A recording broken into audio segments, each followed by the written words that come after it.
అహంకారము మమకారం అంటే ఏమిటంటే అర్థం చేసుకోండి. అహంకారం అంటే గర్వం అనే కాదు అర్థం. ఇక్కడ వేదాంతంలో ఎప్పుడు అహంకారం అన్న పదం వాడినా లోకంలో మనం చెప్పుకునే గర్వం అని అర్థం కాదు. అక్కడ తనను తాను గుర్తించుకోవటం అహంకారం.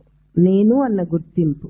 ఆ నేను అన్న గుర్తింపు, నేను ఒక దేహంతో ఒక మనిషిని గుర్తించుకుంటే దానికి ఒక పరిధి ఏర్పడినట్టు. దేహం దేనికి ఒక వంశానికి చెందినదై ఉంటుంది.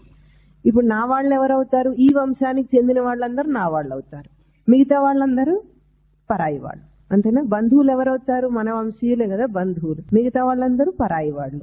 అంటే ఇది అపరిమిత స్వరూపుడైన తనకు పరిమితత్వమే హింస.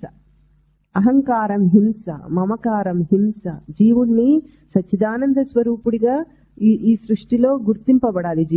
జీవుడిగా వాడిని రచన చేసింది సృష్టి.